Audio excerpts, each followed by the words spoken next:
He venido otras veces a la Fundación, pero nunca en relación con una exposición. Y esto es especialmente, en fin, es una ocasión para mí especial porque además la exposición de Paul Klee, que imagino que todos ustedes han visto ya, es una exposición singular, es una exposición extraordinaria. Klee, es verdad, es un artista tan lírico, tan musical y tan arquitectónico, que es inevitable que a nosotros, los arquitectos, lo sentamos un poco más próximo al corazón. Yo me voy a ocupar de la Bauhaus, es decir, aquella institución donde desarrolló su enseñanza durante una década. Para muchos la palabra Bauhaus les evocará, por un lado, un estilo, el estilo Bauhaus. Casas blancas, cúbicas, de cubiertas planas, muebles de estructura de tubo, lámparas articuladas, el estilo Bauhaus.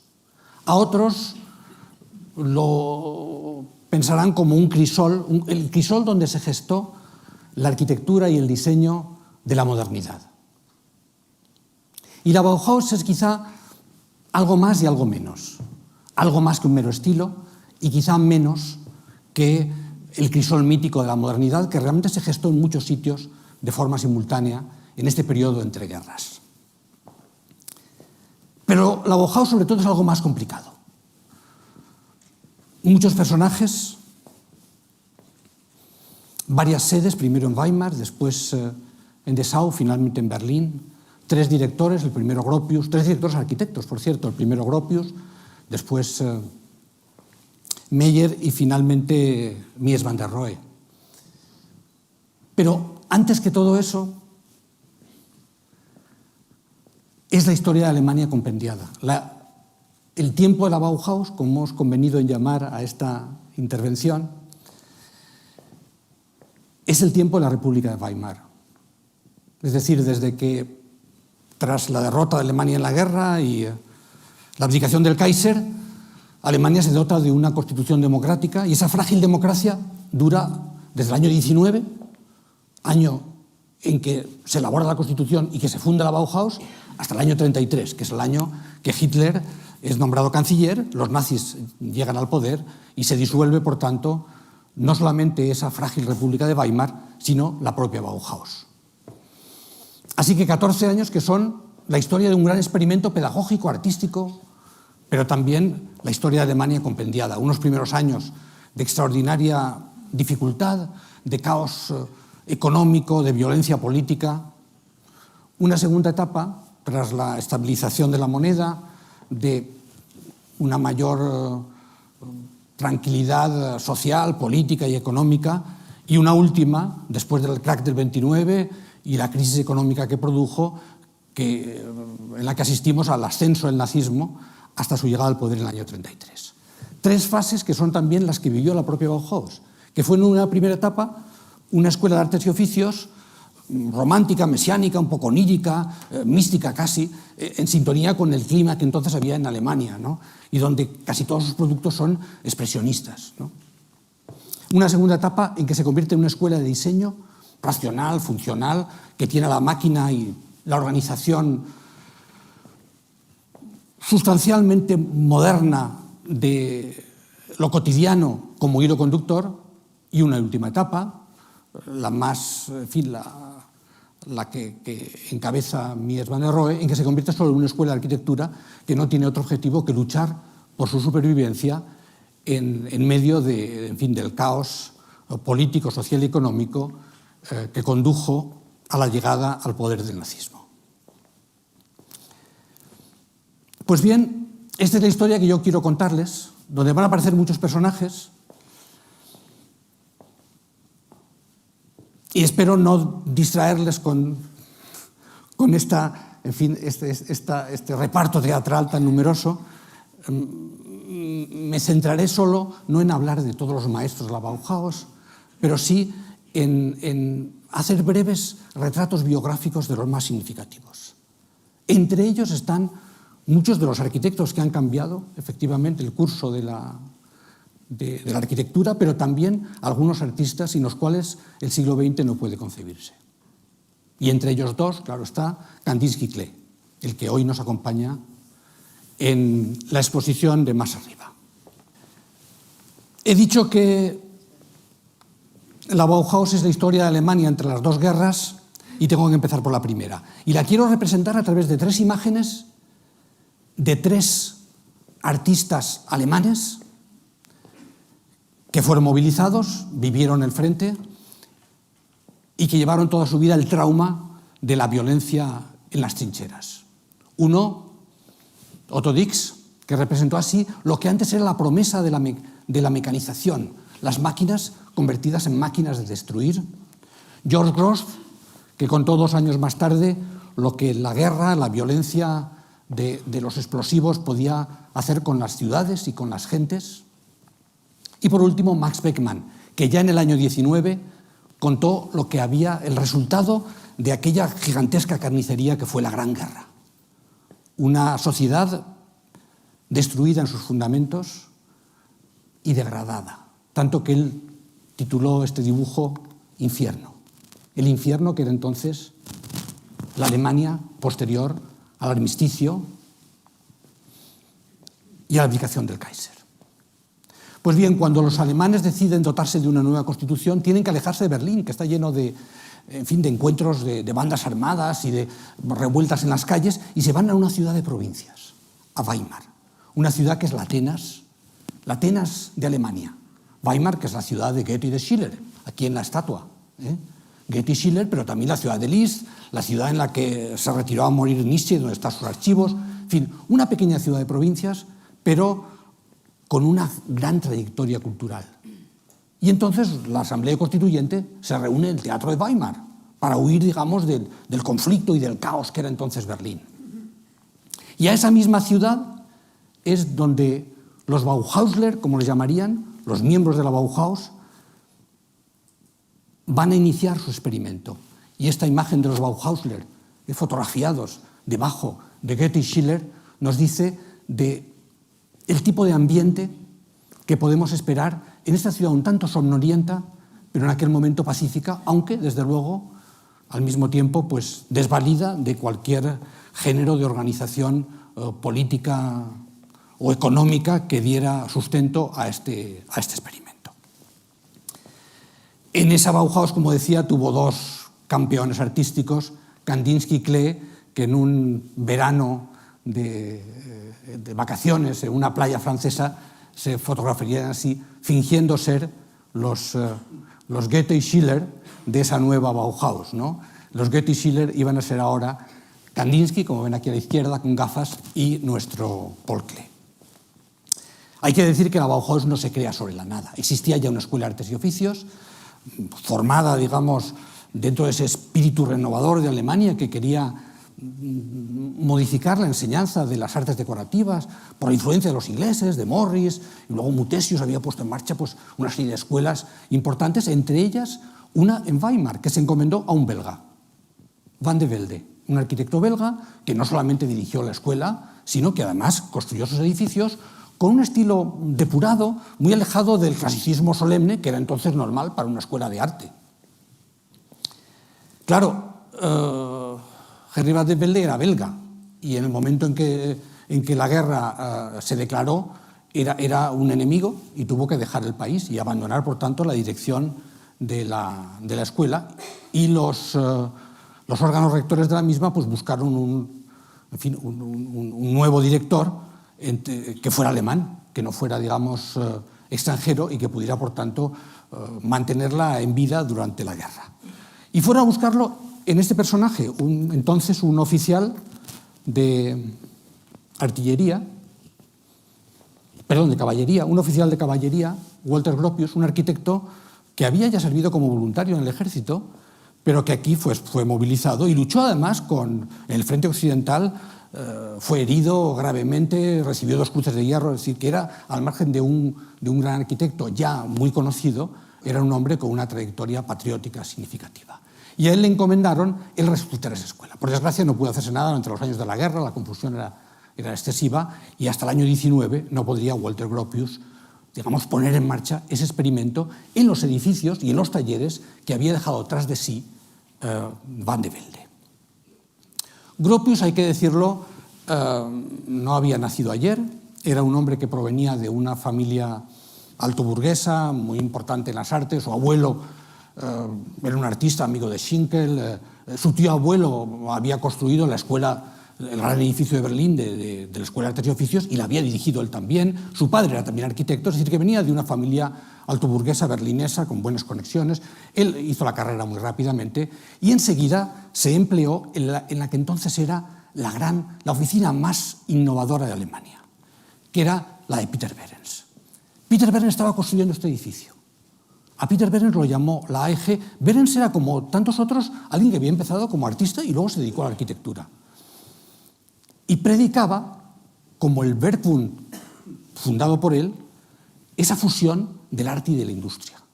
Entonces la gran compañía AEG, como ven aquí, que fabricaba material eléctrico, etcétera, que estaba dirigida por Walter Rathenau, un gran economista y político de la época, le encomendó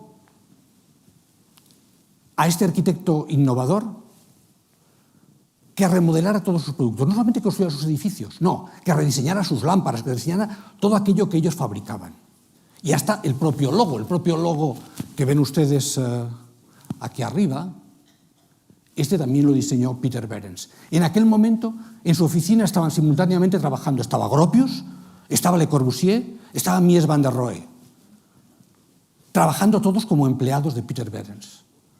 Era el lugar en el que un joven arquitecto ambicioso tenía que estar. Claro, Gropius participó en la construcción de esta fábrica de turbinas, como ven todavía, un edificio moderno y sin embargo con algo de ese clasicismo antiguo, de templo sólido y pesado. Y cuando, después de trabajar 3 años con Peter Behrens, Gropius monta su propio despacho, el primer encargo que recibe es justamente una fábrica. La fábrica Fagus, una fábrica de hormas de zapato, que resulta efectivamente uno de los edificios más innovadores de la historia de la arquitectura, un edificio todo él de vidrio y acero, que todavía llevaría un paso más allá cuando, unos años más tarde, en Colonia, el año 14, en vísperas de la Primera Guerra, el Verbund, que era esta asociación de industriales y artistas, celebra una gran exposición. Pero una gran exposición con edificios, digamos, de escala real.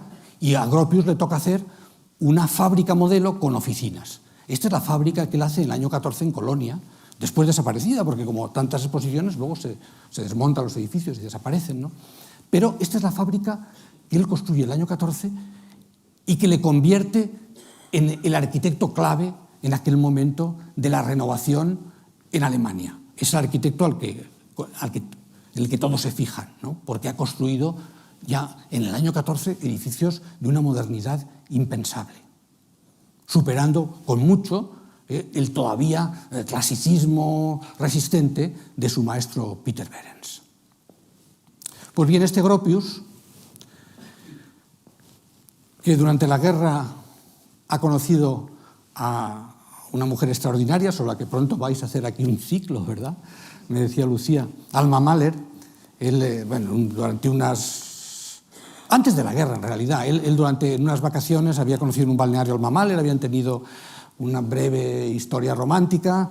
Después Alma Mahler, falleció Mahler, como es sabido, tuvo su affair con Kokoschka, ¿verdad? Que era pues muy apasionado.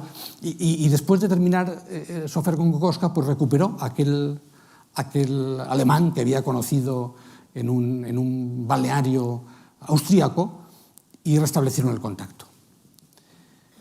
Pero claro, Gropius estaba movilizado, así que solamente podía verla pues, en los permisos que tenían, que él iba a Viena a verla, se casaron en el año 15 y tuvieron una hija, etcétera, pero durante todo el tiempo de su matrimonio, su relación era solamente el de un militar que tenía permisos y iba a ver, digamos, a su mujer en Viena. Pero claro, Alma Mahler tuvo una importancia grande en su vida, porque le puso en contacto a Gropius con un mundo muy distinto al del Berlín del que él venía, que era el mundo de Viena. Ese mundo de Viena más complejo, digamos, con una presencia, digamos, de las artes muy diferente a la de Berlín, ¿no? Y de hecho Alma Mahler sería importante en algunos de los primeros nombramientos de profesores que él hizo dentro de la Bauhaus. Pero no quiero adelantarme a acontecimientos. Este es nuestro Walter Gropius, que en el año 19 asume el poner en marcha una institución modélica, una institución nueva, una institución que una las artes y las artesanías y que a través del aprender haciendo, del manipular las cosas, de los talleres, consiga reformar la industria alemana para que produzca cosas, digamos, de mayor calidad visual y artística. Pues bien, este Gropius, cuando se propone este empeño un poco visionario, ¿no? Pues mira, claro, hacia el romanticismo alemán, hacia ese Schinkel que había sido amigo de su abuelo, pero sobre todo a los que estaban más próximos a él, a su amigo Bruno Taut, por ejemplo, con las arquitecturas que en ese momento de grave crisis espiritual de Alemania, del año 19, después de la derrota, surgían como hongos, ¿no? Y así, por ejemplo, pues Bruno Taut pensaba que el futuro de la arquitectura iba a ser unas catedrales de vidrio en las montañas, ¿no? Ese Bruno Taut que creó pues, a través de su revista Fröhlich, ¿sabes?, de Aurora, ¿no? Hablaba de una nueva arquitectura de regeneración, una arquitectura ajena completamente a la, si se quiere, la razón mecánica, ajena a la máquina, ajena a todas estas cosas que habían preocupado al Verdun antes de la guerra. No, ahora están hablando de otro tipo de salvación espiritual y hablan de este tipo de edificios. Y de hecho, cuando Gropius hace el primer prospecto para conseguir alumnos para su escuela, pues con un manifiesto que tiene aquí un programa, le pide al primer maestro que contrata, Feininger, una xilografía, un grabado en madera, que es esta catedral con esas 3 torres coronadas por estrellas.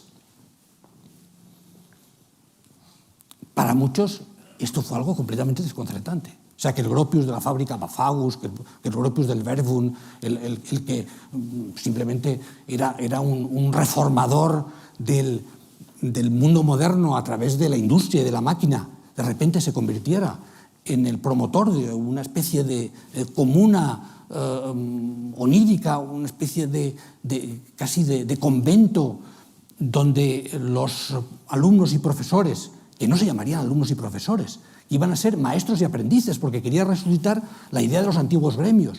Los maestros y aprendices vivirían juntos en una comunidad que sentaría las bases de esta regeneración espiritual del país. Pues bien, el expresionismo entonces, claro, era el lenguaje de todos. El expresionismo era el lenguaje del momento. Hasta los arquitectos más racionalistas al final acababan sucumbiendo a estas formas diagonales que querían expresar la ansiedad y al mismo tiempo la esperanza. La esperanza de otra cosa. Feininger, el artista que hizo este grabado que sirvió para publicitar la Bauhaus al principio, era también pintor, pintaba, digamos, lienzos como estos que ven aquí, dentro de ese mismo estilo expresionista. Él era buenísimo dibujante, él tenía ya una gran fama porque hacía caricaturas políticas en la prensa berlinesa y hacía cómics en la prensa americana. Pero Gropius lo lleva allí sobre todo por su capacidad de transmitir a través del lenguaje formal a los futuros alumnos algo distinto de lo que podían aprender en un taller. Él dice, la Bauhaus va a tener 2 tipos de maestros, maestros de taller y maestros de la forma. Tiene muchos talleres, taller de cerámica, de metal, de madera, con un maestro de taller. Pero al mismo tiempo y con la misma jerarquía, un maestro de la forma. Casi todos pintores. De los primeros 9 que contrata, que contrata Gropius, pese a que era una escuela de diseño y arquitectura en último extremo, 8 eran pintores. Así que Gropius recurre a los pintores como los que son capaces de transformar la percepción de sus aprendices. Decía que era importante entonces el expresionismo. Todos sucumben a él. Y fíjate, personas como Mies van der Rohe, que luego lo conoceremos por estos edificios helados y perfectos, ¿verdad?, de vidrio, hacen imágenes como esta del rascacielos en Friedrichstraße, que hablan, digamos, de esa misma arquitectura casi que aspira a una condición de disolución de la forma a través de las aristas y las espiras.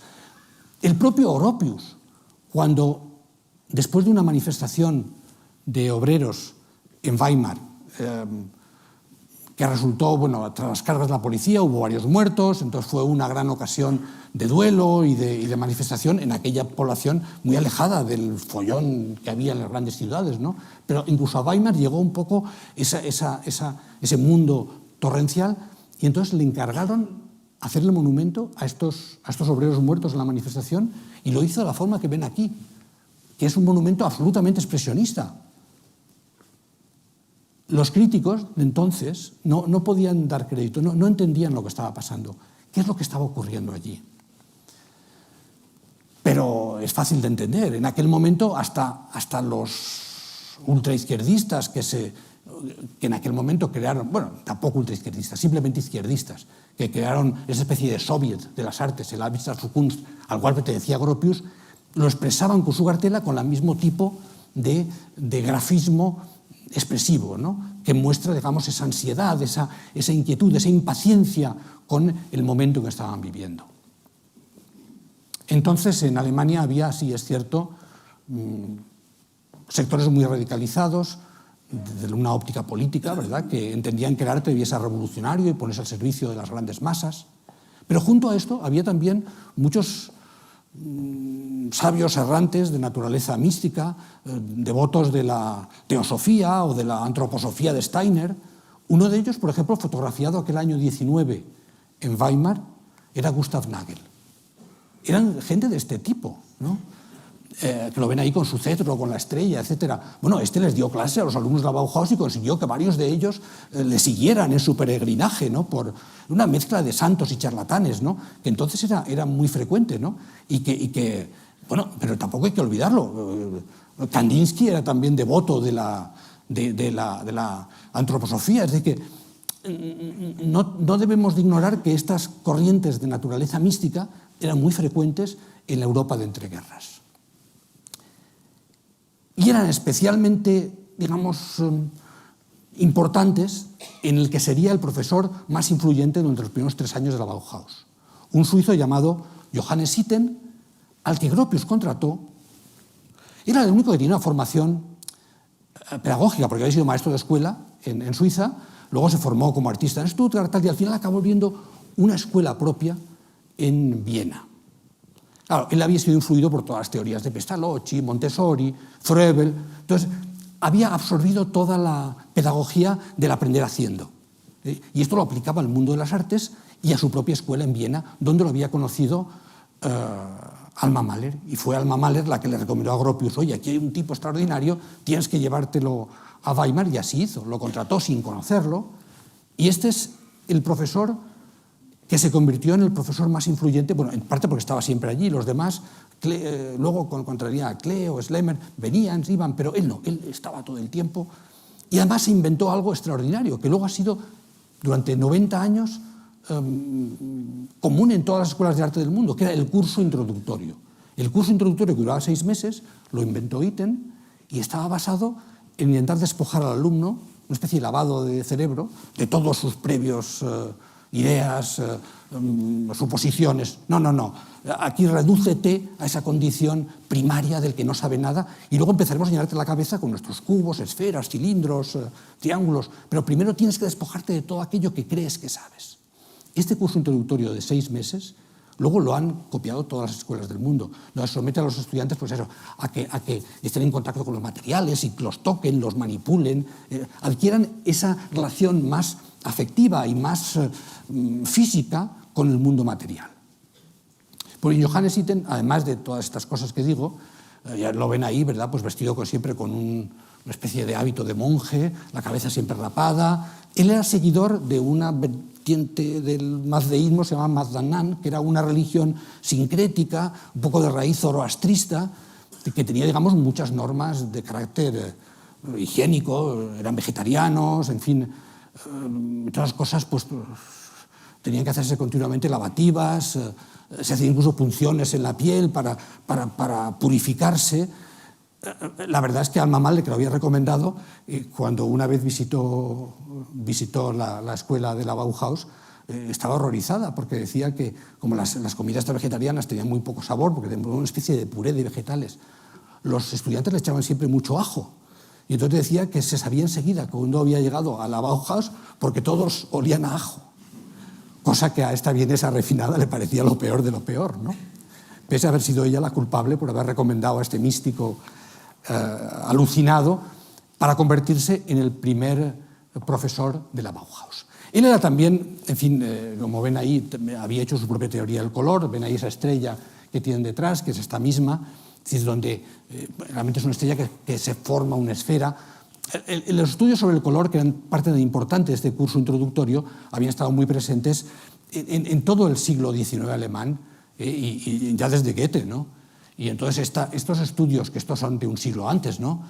O el propio Goethe, ¿no? O esto también de Goethe. Goethe estudió mucho el color e influyó mucho a tantos, ¿no? Entre ellos a nuestro propio Klee, porque si ven esta imagen de Goethe y a continuación les pongo una imagen de Klee, no pueden por menos que pensar que hay un eco cromático y analítico en esa voluntad de entender el color de una forma distinta.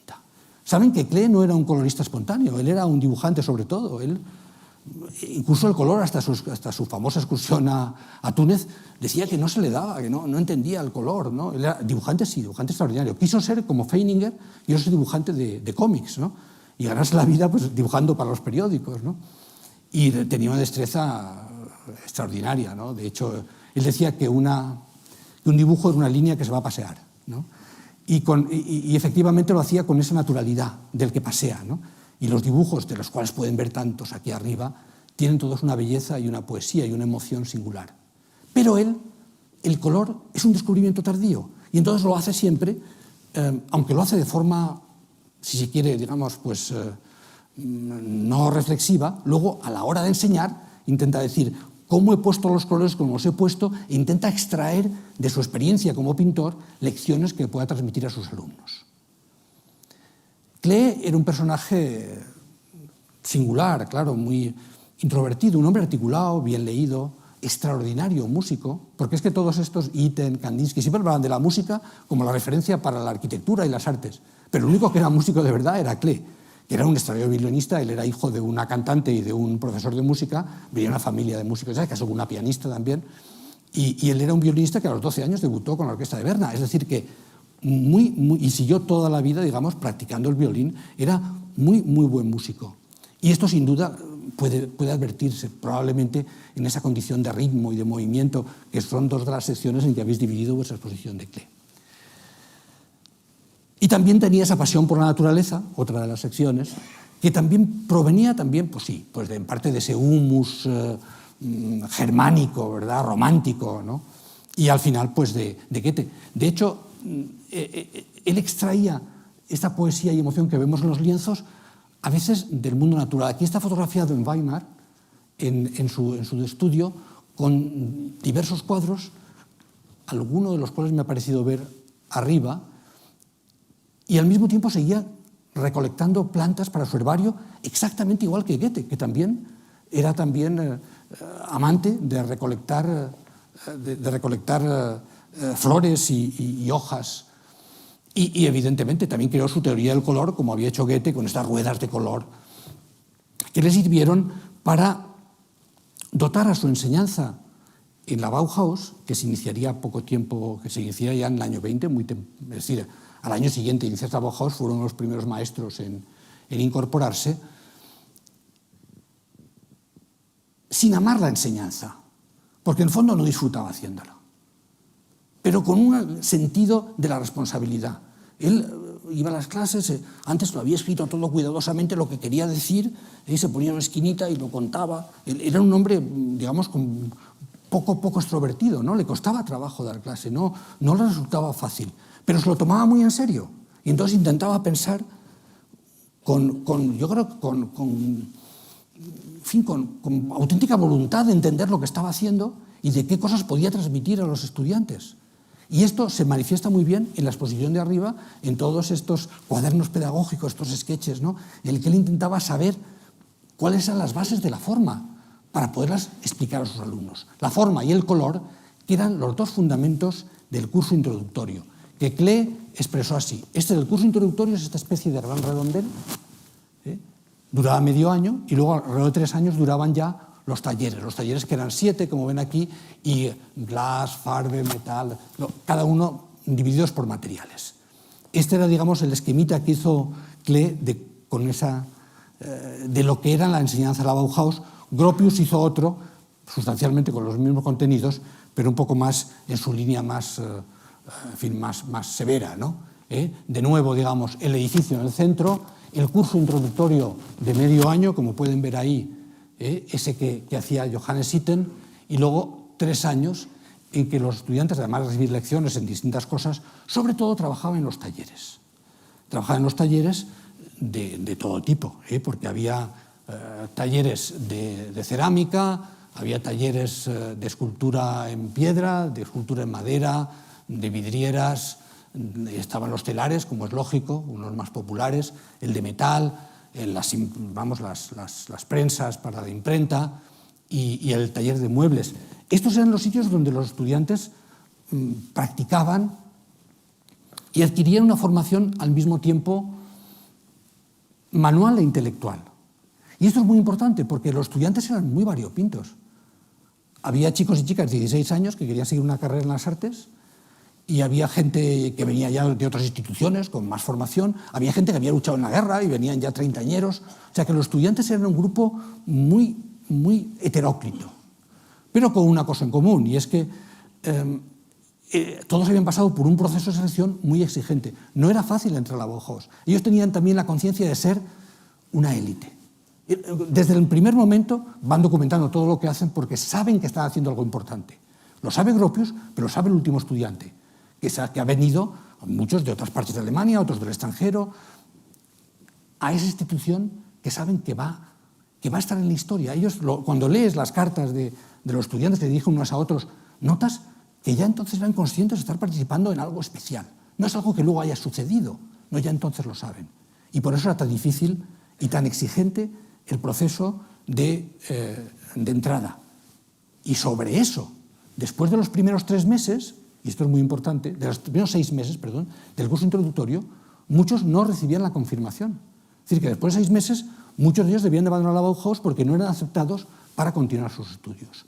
Así que, muy exigente, muy difícil, y a cambio, ¿qué tenían? El contacto con grandísimos profesores, personajes extraordinarios, y una miseria extrema. Una miseria extrema. No había dinero para nada. No había dinero para nada. Apenas tenían dinero para poder comer.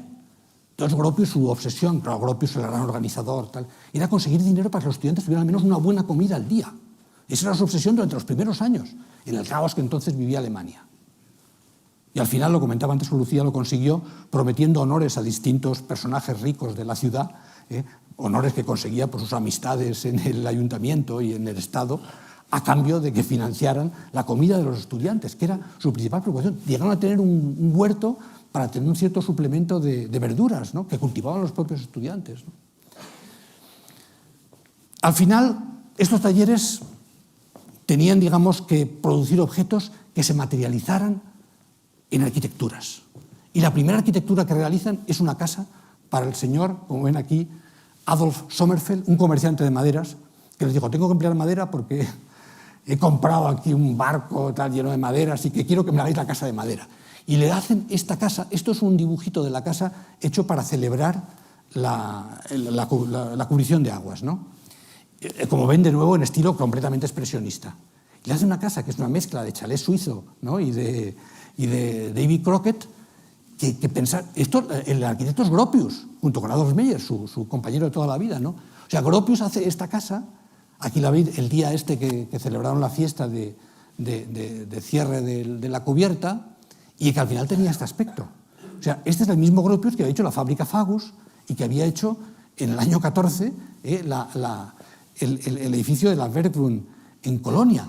Era algo verdaderamente extraordinario. Es decir, que esta especie de reinvención romántica de la escuela se llevaba hasta sus últimos extremos. Toda esta casa, su interior está hecho por distintos estudiantes, que luego serían importantes. Por ejemplo, George Smith, que hizo todos estos detalles. Los muebles eran de Marcel Breuer. George Smith hizo estos relieves, y esa vidriera que ven ahí al fondo, y aquí un poco mejor, la hizo Joseph Albers. Es decir, todos ellos estudiantes de la Bauhaus que posteriormente se convertirían en maestros. que esto es otro fenómeno muy interesante. Los estudiantes más brillantes, por un lado Gropius procuraba que ganara algo de dinero con estos encargos que les hacía, porque esto era un encargo que él tenía en su oficina de arquitecto, ¿no? Pero luego, enseguida, y sobre todo cuando se mudaron a Dessau, consiguió algo que es muy importante, y es que casi todos los maestros jóvenes hubieran sido alumnos de la Bauhaus. Y aquí tiene un dibujo de Feininger celebrando con esa casa, o una especie de remedo de esa casa, invitando a la fiesta de las linternas. En la Bauhaus hacían fiestas continuamente. Había al menos 4 al año importantísimas, claro, la de Navidades, la del verano, y luego la de primavera y la del otoño. La primavera y el otoño era la fiesta de las linternas y la fiesta de las cometas. Y todas las celebraban. Esto es muy interesante, no se piensen que es una cosa que ocurrió por casualidad. Ya en el manifiesto de Gropius dice, y haremos muchas fiestas, porque las fiestas eran una forma de crear comunidad, de crear lazos entre ellos. Hay una carta bellísima de un estudiante que cuenta una fiesta de Navidad. Dice Gropius nos leyó un cuento, luego dice, tuvimos una comida buenísima, dice, claro que entonces era también importante, dice, y Gropius nos sirvió personalmente a cada uno de nosotros. Y dice, y comenta el estudiante, fue como el lavado de los pies. Y es bonito, porque entiende que el maestro le sirva personalmente a cada uno de los estudiantes. Había esa voluntad de generar comunidad y las fiestas eran esenciales. Y claro, pues sí, las fiestas continuamente. Las fotos que tenemos de la Bauhaus son fiestas continuas, siempre están celebrando una cosa u otra, ¿no? Por cualquier motivo se monta una fiesta. Y en estas fiestas uno de los maestros que sería más importante a la hora de organizarlos era Oskar Schlemmer, al que le llamaron como pintor y como escultor, y que realmente luego se dedicó allí más bien al teatro. Y entonces Oskar Schlemmer fue el que inventó el ballet triádico, el que creó, digamos, el taller de teatro y el que hizo de la Bauhaus esa especie de fiesta permanente, siempre con esa voluntad de, como veis, de un teatro, pero casi de marionetas, digamos, humanas, ¿no? De ese mundo del títere, de la marioneta, tan importante en la cultura alemana, porque Goethe escribió teatro para marionetas, Kleist escribió también sobre la importancia de las marionetas. Y entonces esto que parece, digamos, pues de Leger, esta especie de, de robots articulados, tiene también la tradición de los títeres y de las marionetas, así que une lo moderno con lo muy tradicional. Y así alumnos, ¿verdad?, pues que también hacían estos mismos teatros. Y el propio Klee fabricaba siempre marionetas para su hijo Félix. Era muy pequeñito y entonces llegó a hacer más de 30. Se conservan la mayoría y aquí hay una selección de ellas que representan a distintos personajes, ¿no? A veces míticos, a veces, en fin, de los cuentos, otras veces gente de alrededor. Por ejemplo, este payaso de las orejas grandes, este que hay aquí, era un retrato de Schlemmer, del escenógrafo que acabamos de ver, ¿no? Y claro, eso lo refleja muy bien un cuadro de Klee, una acuarela que tenéis precisamente ahí arriba, ¿no? Una acuarela buenísima, ¿no? Esto de mirando hacia las estrellas, ¿no? Los personajes que bailan, pero que están en el camino hacia las estrellas, que se acercan a las estrellas. Es decir, todo lo comunitario como una forma de crear una vida mejor y un país mejor en esa especie de pequeño reducto. Luego las cosas eran muy distintas, claro. En general, los habitantes de Weimar pensaban que los estudiantes eran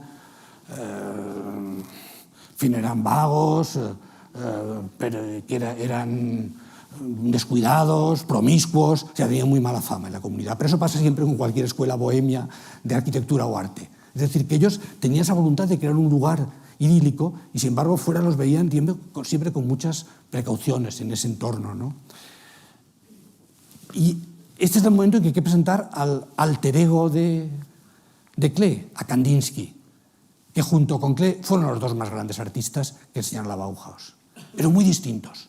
Kandinsky, mucho más dogmático. O sea, Klee extraía su enseñanza de su experiencia.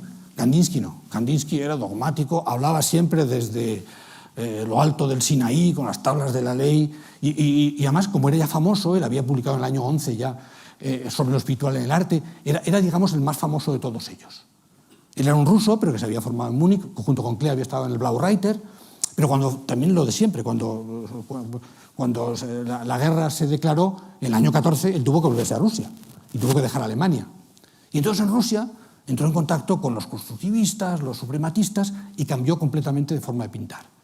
Y pasó de la pintura anterior, la del Baureiter, que era un expresionismo cromático, a una pintura geométrica llena de cuadrados, triángulos, círculos, colores elementales.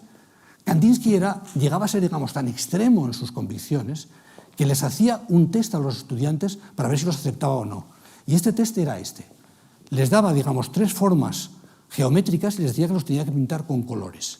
Y los estudiantes tenían que saber, digamos, milagrosamente, que el triángulo solamente podía ser amarillo, porque el amarillo es el que conviene esas formas angulares, que el cuadrado es algo, la tierra, tiene que ser rojo, tal, y en cambio el círculo, que es perfecto, es el cielo, tal, y evidentemente azul.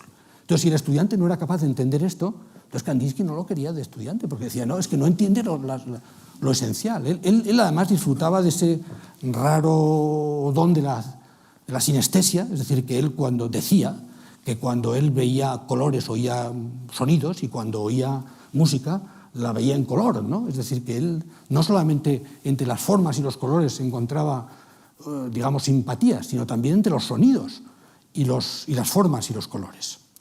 Pero los jóvenes, pues, luchaban y seguían su propio camino. Es decir, que tuvieron influencia grande, claro, sobre los jóvenes, pero los propios estudiantes eran tan articulados, tan inteligentes, tan autónomos, que no se puede pensar que la Bauhaus producía, digamos, a gente en serie. Esta es una imagen, por ejemplo, de estudiantes de entonces. Esto es Marcel Breuer con 3 chicas. El fotógrafo dice Marcel Breuer y su harén, dice. Pero realmente no, eran otras estudiantes como él, ¿no? Pero ya lo veis a él, ya con el cigarrillo, tal. Pronto sería maestro. Era un mundo distinto. La relación era muy igualitaria entre profesores y estudiantes, o habría que decir entre maestros y aprendices. Y este trayecto, el de Gunther Stolz, la única estudiante que llegó a maestro, pues es muy característico. Cuando le hicieron el carné, todavía le pusieron que era estudiante y hubo que rectificarlo y poner Meister, porque había ascendido a la categoría de maestra. Ella se dedicaba a los tejidos y es una de las tejedoras más extraordinarias de la época, ¿no?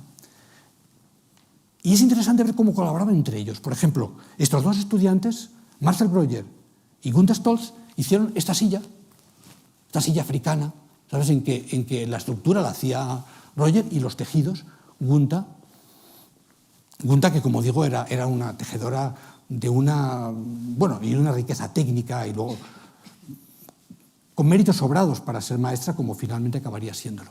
Pero la traigo a colación solo para que vean cómo este momento expresionista de la Bauhaus, este momento místico, este momento se interrumpiría de forma casi abrupta en el año 23 y todo empezaría a cambiar. El mismo Marcel Breuer, que había hecho esta silla que veíamos ahora, bajo la influencia de los holandeses, ya empezaba a hacer sillas así, donde la influencia ya es de Rietveld y del neoplasticismo holandés, con esa voluntad de crear, digamos, planos que se encuentran. El propio símbolo de la Bauhaus, ¿cómo se hizo? Pues con un concurso entre estudiantes, y lo ganó un estudiante que propuso este símbolo. Un símbolo, como ven, pues muy expresionista.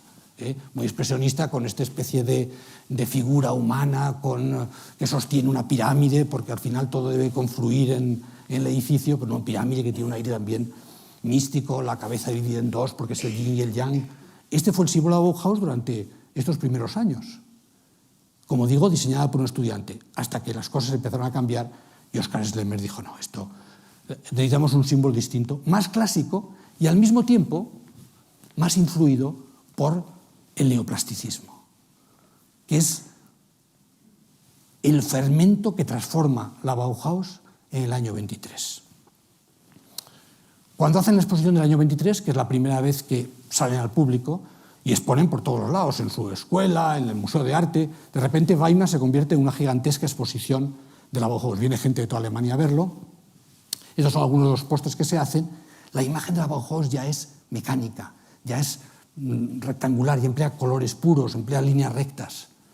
O fíjese, por ejemplo, en este cartel, ¿verdad?, donde de nuevo está ahí incluido el símbolo de la Bauhaus, ¿no?, de Jost Smith. Ya, la Bauhaus está empezando a cambiar de registro.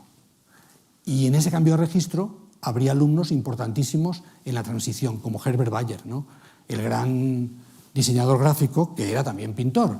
pero que sobre todo lo recordamos porque era un extraordinario diseñador gráfico. Esta es una de las postales que hizo para esta exposición de agosto del año 23, en la que la Bauhaus se dio a conocer, y también para la portada del libro, que tenéis aquí un ejemplar, ahí en la exposición, que era el catálogo de la exposición, del cual le hizo también pues, la tipografía de la portada.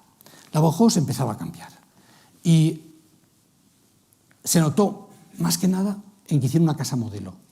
La anterior casa que habían construido, la Sommerfeld, ya veían, con ese aspecto de cabaña alpina.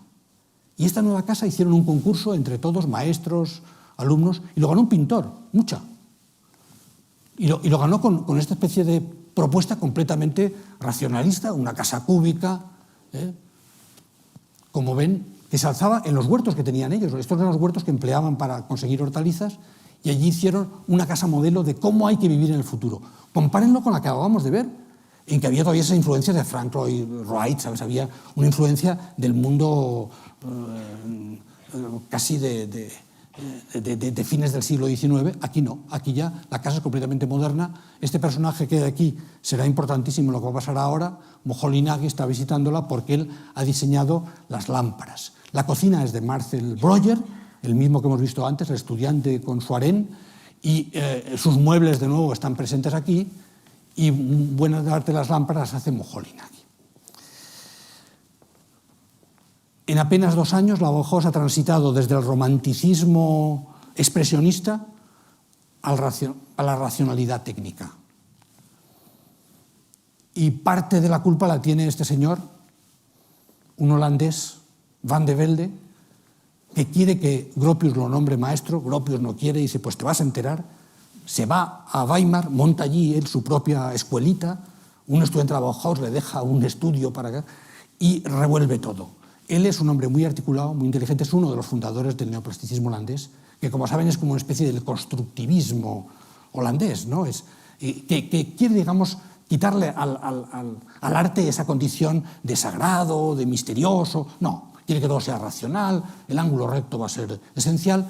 Él pintaba cosas como esta. Saben que el más conocido artista del neoplasticismo es Mondrian, pero también Van Doesburg o Oud son importantísimos. Y Van Doesburg nunca llega a dar clase en la Bauhaus, porque no quiere Gropius, porque es demasiado, él dice que es muy dogmático, tal, pero sí que se sitúa en Weimar y le revoluciona a todos. Organiza un congreso en el año 22 sobre el constructivismo y el Dada, y a ese congreso asiste el que luego sería el responsable de crear el estilo Bauhaus, Moholy Nagy. Lo veíamos antes con sombrerito, y aquí representado como él le gustaba. Moholy Nagy, casi vestido con una especie de mono de trabajador, con esa imagen de hombre de fábrica, un hombre polifacético, diseñador gráfico, fotógrafo, artista, que cuando Gropius decide cambiar de rumbo, obviamente Johannes Itten, el místico de cabeza pelada que veíamos al principio, abandona la Bauhaus, comprende que su tiempo ha terminado, y ese curso preparatorio tan importante, porque era obligatorio para todos los estudiantes, lo toma Moholy Nagy. Moholy Nagy es el que a partir de ahora va a ser la gran influencia sobre el conjunto de estudiantes de la Bauhaus. Aquí ven el tipo de dibujos que hace Moholy Nagy. Está, como ven, muy fluido por el suprematismo, por el mundo de los rusos. Llega, digamos, el mundo ruso y también el mundo holandés, que transforman ese romanticismo alemán. Y desde luego pues los Browns de Lissitzky, es decir, todo este fermento que se había generado en Holanda y en Rusia, llega a Weimar y transforma la escuela. Cuando hay que dar las 3 conferencias magistrales de la exposición del año 23, las dan estos 3 personajes. Uno, Kandinsky, el artista más famoso. Otro, obviamente, Gropius, el director. Y el tercero, alguien al que llaman para que dé una conferencia. Oud, el gran arquitecto holandés. Estos son los 3 a los que les encomiendan, digamos, el nuevo rumbo. De hecho, la conferencia de Gropius es totalmente programática. Dice, arte e industria, dice, una nueva síntesis. Predica que el arte y la industria van a volver a reconciliarse. Es decir, Gropius vuelve por el Gropius que había sido en la Werbung, el Gropius de las fábricas. Y abandona ese trayecto digamos, de misticismo y de búsqueda de lo inmaterial. De hecho, la obra de Gropius en aquel momento está completamente influida por el neoplasticismo. Fíjense, por ejemplo, su entrada para el concurso del Chicago Tribune. Es que parece hecha por un holandés, ¿no? Hasta sus proyectos de construcción prefabricada son completamente neoplásticos. Tanto es así que decide, debemos de crear un objeto que refleje este cambio de rumbo. Y dice, pues mi despacho. No tenía otra cosa, mi despacho. Entonces, Gropius remodela su despacho. Este es el dibujo que hace Herbert Bayer para remodelar el despacho. Fíjense, todo con ángulos rectos y hasta con la lámpara de Rietveld allí en lo alto. Y esta es la imagen del despacho de Gropius, que era la única capacidad que entonces tenía para transmitir un mensaje. Transmitir un mensaje a los alumnos de este es el camino por el cual había que ir. Con las alfombras, los tejidos y la voluntad de hacerlo todo con el ángulo recto. Mucho más tarde, ese despacho se reconstruiría y con alguna alfombra distinta puede hoy visitarse en Weimar, donde consideran, claro, que la Bauhaus de Weimar es uno de los grandes logros de su historia. En aquel momento no pensaban así. Por el contrario, estaban enfadadísimos con ese nido de bolcheviques, cosmopolitas. Cosmopolita entonces es una palabra de abuso, ¿no? Ya eran cosmopolitas. Gropius escribe cartas diciendo, no, casi todos son alemanes, tal. No, tiene mucho extranjero, tal. A los extranjeros se hacía además pagar el doble de tasas, ¿no? Para que no se quejaran las autoridades locales. Pero aún así hay un cambio político y al final Weimar decide que la Bauhaus debe irse. Y en aquel momento viene en su auxilio el alcalde de Dessau, una ciudad industrial al norte, más cerca de Berlín, no tan bonita como Weimar, pero una ciudad un poco, pues, en fin, estaba la fábrica Junkers, había la fábrica de aviones, un sitio dinámico y que además coincide con, finalmente, la estabilización de la moneda. Habían vivido un periodo de hiperinflación. Sabéis que había un momento que la gente tenía que pagarle con una carretilla llena de billetes, ¿no? Era un desastre. Por cierto, Herbert Bayer, el grafista que veíamos antes, diseñó, entre otras cosas, los billetes de 1 millón de marcos y de 100 millones de marcos, y bueno, una barbaridad. Y se los encargaban a ellos porque podían hacer billetes muy simples, porque ya no necesitaban hacer nada para evitar la falsificación, porque era prácticamente papel basura, ¿no? Pero bueno, se estabiliza la moneda. Alemania entra en una etapa, digamos, de mayor estabilidad política, social y económica, y a Gropius lo tientan con varias cosas. Le dicen, traiga su escuela de Dessau, le vamos a encargar que haga el edificio de la escuela y además un barrio obrero, un barrio de viviendas populares. O sea, que viene aquí con un par de encargos y la cosa pues va a salir bien. Claro, en principio, los primeros Bauhauslers, cuando van allí, dicen, joder, qué tan feo, las fábricas, tal. No era como Weimar, que era un poco una cosa un poco de bombonera, ¿no? Y van allí a esto, pero luego les gustó, tenía otra intensidad, tenía otra fuerza, ¿no? Y cuando Gropius se propone cómo hacer la escuela, ya no solamente el despacho. Dice, esta vez sí que tengo que hacer un manifiesto mucho más importante, no solo un interiorismo, el de mi despacho, sino un edificio. Inevitablemente mira de nuevo hacia el neoplasticismo y los holandeses. En aquel momento eran tan influyentes. Fíjense, el propio Mies van der Rohe, en el año 23, que hace la exposición del Bauhaus, publica el número 2 de su revista G, que lo llamaba Material de las formas elementales, predicando las formas elementales, con unos proyectos no realizados. Está la casa de campo de hormigón. Fíjense en esta casa de campo de hormigón, la maqueta que hace Mies van der Rohe, que nunca realiza, pero que ha sido importante y ha sido de los 5 proyectos utópicos de ese momento de Mies, de proyectos teóricos que cambian el curso de arquitectura. Es totalmente holandés, esta organización en turbina. Y ahora vean lo que hace Gropius para la Bauhaus, cuando van a Dessau. Casi lo mismo, la misma organización. Una serie de piezas, aquí las tienen, por un lado aquí tenían rodeados por un muro cortina, una caja de vidrio con los talleres, aquí estaban los estudios, aquí las cocinas, la cantina, el teatro. Esa torrecita era para alojamiento de estudiantes y aquí, en este puente sobre la carretera, estaba lo esencial, la administración y el despacho de arquitectura de Gropius, que desde allí controlaba toda la escuela. Entonces, efectivamente, el edificio de la escuela se convierte en mítico. Ellos desde un primer momento lo fotografían, lo juzgan. Estos son todos fotos de alumnos de la Bauhaus, ¿no? que lo consideran, digamos, pues la mejor materialización de esos ideales, de esta Bauhaus, digamos, que está en su momento dorado, que era incluso una empresa para comercializar sus productos, ¿sabes? La Bauhaus se convierte ya, digamos, de verdad logra el sueño de Gropius de reunir el arte y la industria. Pero eso sí, sin perder lo que habían tenido siempre, pues de juego. Por ejemplo, son las alumnas del taller de tejido que se fotografían en la escalera de la Bauhaus y que luego sirvieron a Schlemmer para hacer seguramente el cuadro más famoso de la Bauhaus que existe, ¿no?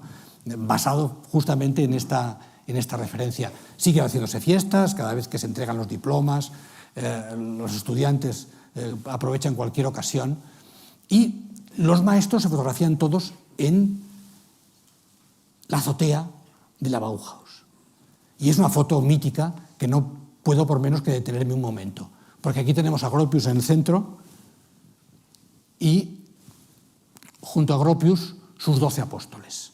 6 maestros de la forma, de los que había contratado él, y 6 jóvenes maestros que habían sido alumnos y ahora eran ya maestros también. Hay que decir que los maestros de la forma, los antiguos, tuvieron luego derecho a casa y que los maestros jóvenes vivían con los estudiantes en los apartamentos. O sea que había algunas diferencias, les pagaban un poco menos. Pero en fin, aquí están los 12 y aquí los tienen. Aquí los tienen a Albers, a Jost Shepard, a Muche. Este es el pintor que hizo la casa experimental y luego otra casa experimental más, o sea que es un pintor que se convirtió en arquitecto, aquí tocados como ven, con gorras al sector, digamos, más radical e innovador de los diseñadores gráficos, que se llaman la publicidad, etcétera, que eran Moholy Nagy, que lo tienen aquí con sus lentes sin montura, a Herbert Bayer y a Jost Schmidt, Gropius, y detrás de él el que sería, digamos, su discípulo más directo y que le seguiría luego a Harvard, que, como ven aquí, que es el gran diseñador de sillas que hemos visto antes, Marcel Breuer, ¿no? Y que luego sería importantísimo arquitecto en América, en su etapa posterior. Los tres pintores con sombrero, Kandinsky, Klee y Feininger, luego Gunda Stolz, la única mujer que llegó a ese grado de maestro, y por último, Oskar Schlemmer, el escenógrafo y el hombre de teatro. Todos los maestros, y para ellos Gropius hizo, además del edificio de la Bauhaus, hizo 4 edificios. El primero para él, que era el director, claro.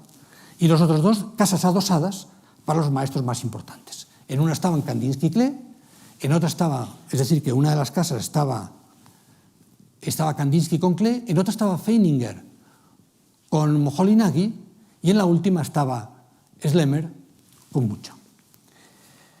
Era el momento más bonito de la Bauhaus. Estas son las casas que se hizo para ellos y es el momento en que vemos, pues, el momento más feliz, ¿no? Aquí a Kandinsky y Klee tomando el té en el jardín de su casa compartida, de su casa común. Kandinsky en su casa mostrando cómo ha de ser un interior moderno. Todo el mobiliario se lo había hecho Marcel Breuer especialmente para él con el tema del círculo, ¿no? Entonces, con el tema del círculo le había hecho todo el mobiliario Marcel Breuer, pero sin que esto fuera óbice para que siguiera haciendo fiestas. Como por ejemplo cuando a Kandinsky y a su mujer Nina les dieron la nacionalidad en el año 28, pues otra fiesta de disfraces, en fin, como era, digamos, el hilo conductor de la Bauhaus. Estas son las pinturas de Kandinsky en este momento, con sus triángulos, sus círculos, ¿verdad?, sus cuadrados.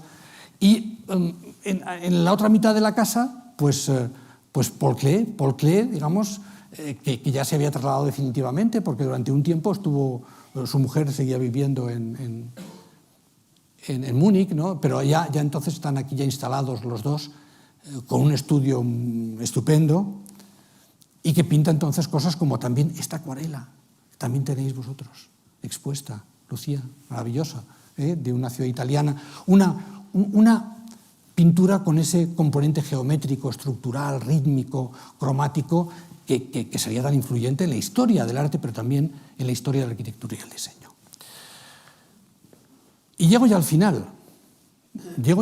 Porque, por desgracia, la Bauhaus llega a este momento extraordinario y a partir de ahí todo se empieza a descomponer. Antes de eso, pues sí, un par de referencias pues a Schlemmer, ¿verdad?, como siempre, organizando sus fiestas. Este es Schlemmer aquí en Y aquí fíjese, los dos Feininger, los dos con cámaras fotográficas, el padre y el hijo, que era alumno, los dos con máquinas fotográficas inmortalizando el evento, porque los de la Bauhaus sabían que estaban haciendo historia y se preocupaban de registrarla, ¿no?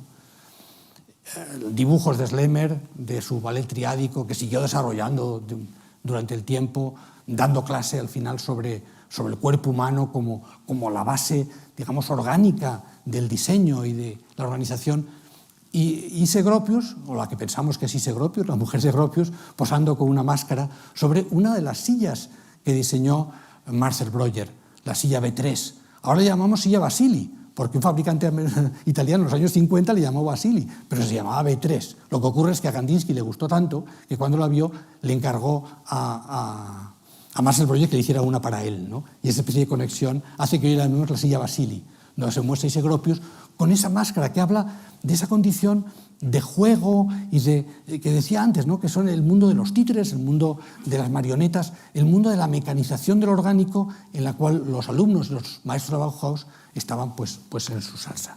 Pero ya es una industria, patentan los productos, no sin problemas. Por ejemplo, cuando Piscator le encarga a Gropius el Teatro Total y Gropius lo patenta, Piscator le retiró la palabra, ¿no? O sea que a veces estas patentes daban lugar a grandes guerras entre quién tuvo la idea de qué, pero no obstante la Bauhaus va, digamos, entrando en sazón.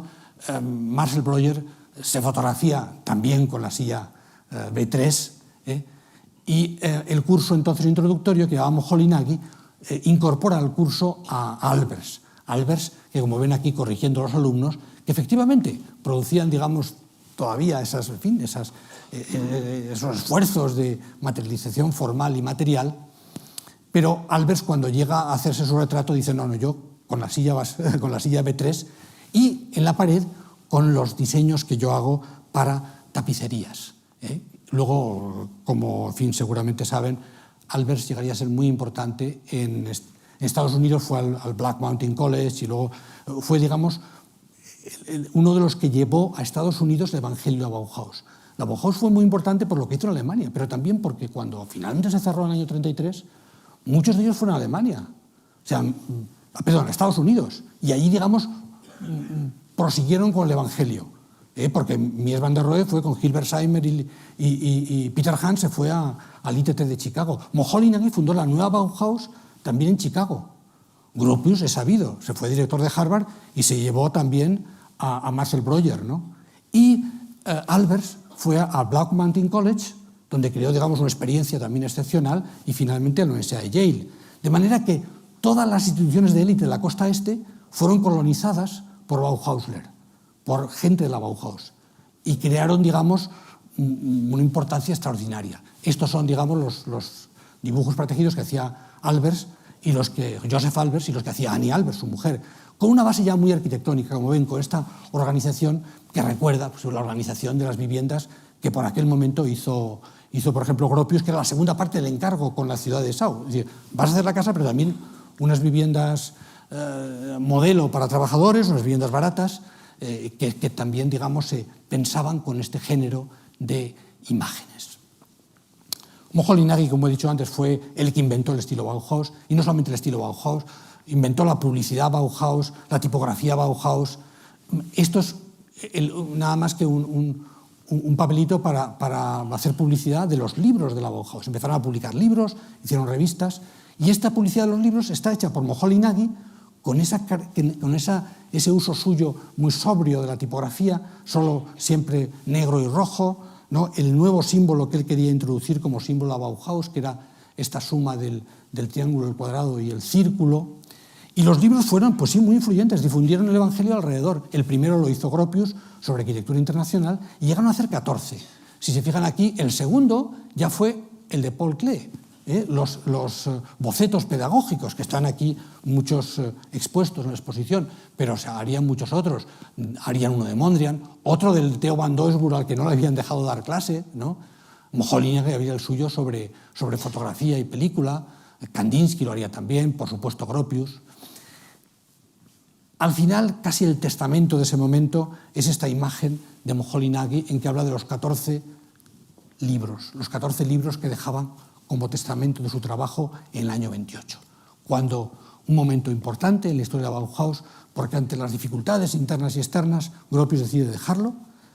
Dimiten con él, desde luego, los más próximos, Moholy-Nagy, Herbert Bayer y también nuestro autor de sillas, Breuer, Marcel Breuer, que se iría además con él a Harvard.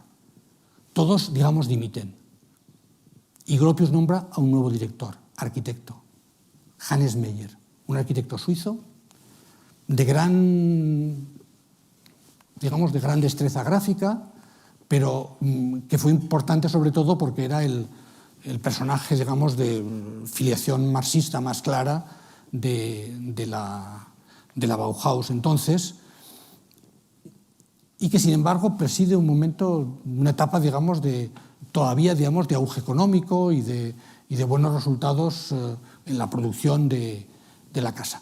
Hannes Meyer era efectivamente un hombre pues, también fascinado por la experiencia soviética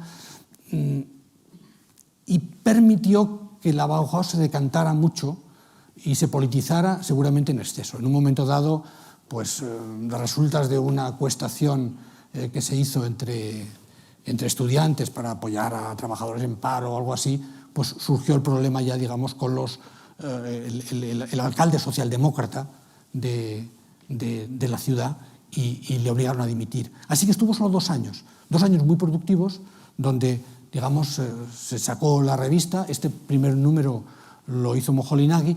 Aquí ya ven un poco que la nómina de maestros ha cambiado, ¿no? Aquellos 12 apóstoles, ahora hay otros 12 distintos, ¿no?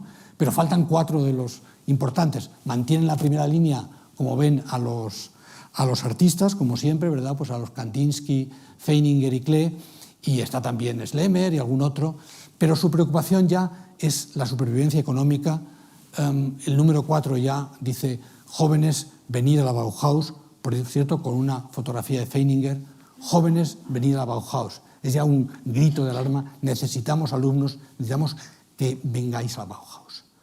Pero la combinación de circunstancias de la crisis económica producida por el crack del 29, ¿no? Y la politización de la escuela, que hace que las autoridades los vean digamos, con malos ojos, obligan a un nuevo cambio de director. Este nuevo director es Mies van der Rohe. Mies van der Rohe, al que le habían ofrecido la dirección en el 28, no había aceptado, él tenía entonces mucho trabajo, estaba haciendo el pabellón de Barcelona, la Casa Tugendhat, pero en el 29 ya no tenía más trabajo. Dijo: bueno, pues aceptaré la dirección de esta escuela sin llegar a residir de forma casi permanente, ¿no? Sino yendo y viniendo desde Berlín. Y entonces ese nuevo director, Mies van der Rohe, la transforma a lo que era una escuela de diseño en una escuela de arquitectura.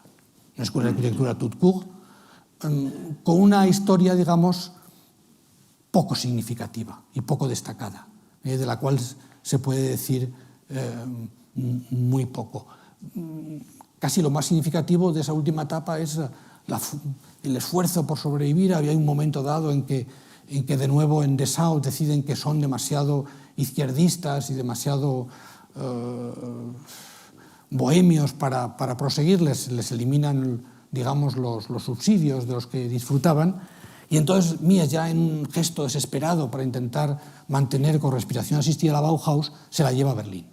Se la lleva a Berlín, a una antigua fábrica de teléfonos abandonada, y ahí se van los Bauhauslers, pero casi como una procesión, ¿verdad?, pues tristísima, de gente que, aunque que se instalan en esta fábrica durante un par de años, intenta sobrevivir, tienen sus momentos alegres, pero al final la institución estaba en decadencia. Se había ido Gropius, se había ido la gente más importante, Klee se ha ido también, ya no le sigue hasta Berlín, y en el año 33 pues llega un documento diciendo que las autoridades han decidido, las autoridades, digamos, nazis, que se habían hecho con el poder, deciden acabar con la Bauhaus. Y entonces pues Mies van der Rohe envía a Lili Reich y a Hilbersheimer a dar explicaciones a los alumnos. Pocas horas más tarde, pues unos camiones de policías llegan allí, se llevan a todos los estudiantes que no tienen documentación. Los soltaron al poco tiempo, pero dieron ocasión a documentar con esta fotografía, pues ese fin dramático de la Bauhaus, que un estudiante japonés, pues en una fotocomposición había casi prefigurado unos meses atrás. Este fue el fin de la Bauhaus. Luego a Gropius le dijeron, si le hubiera cambiado el nombre, hubiera podido seguir. Si el problema era el nombre que se asociaba, pues, a izquierdismo, bolchevique, cosmopolitismo. Y sin embargo, Gropius dijo, pero si la única genialidad de Gropius, dice que no inventó nada, fue darle el nombre, decía él.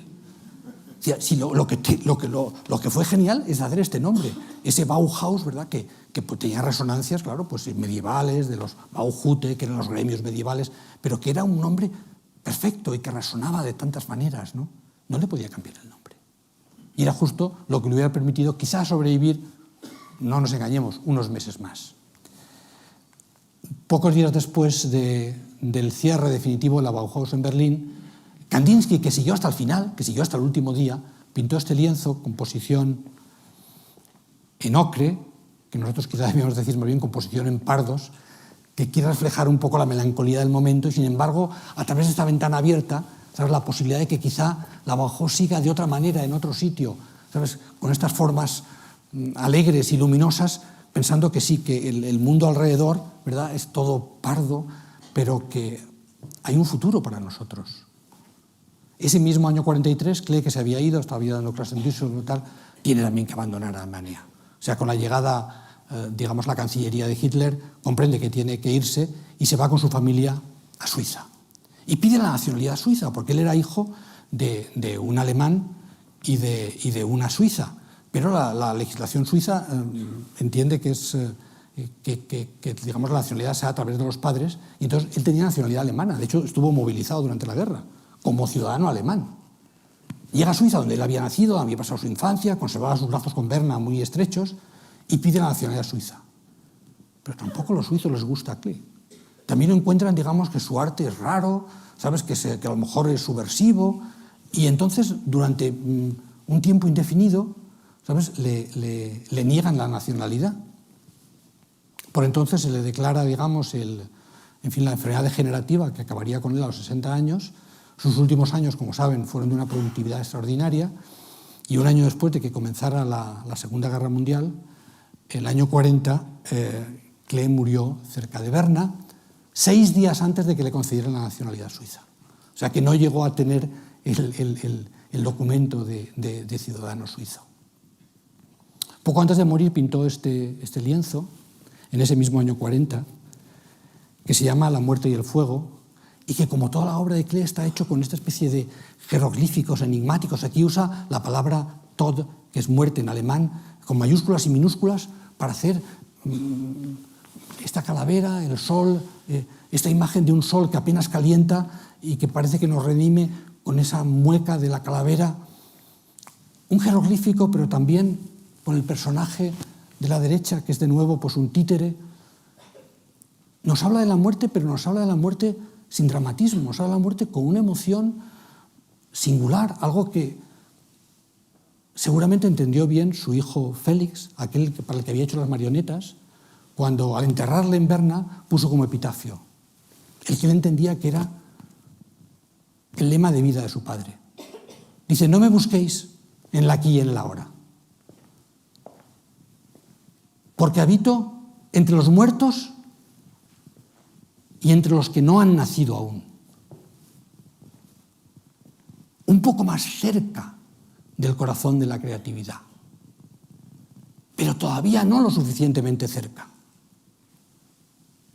Klee pensaba que el arte hace visible lo invisible. Y yo les invito a que suban un par de plantas más arriba y lo comprueben. Buenas noches y muchas gracias por su atención y por su paciencia. Gracias. Muchas gracias.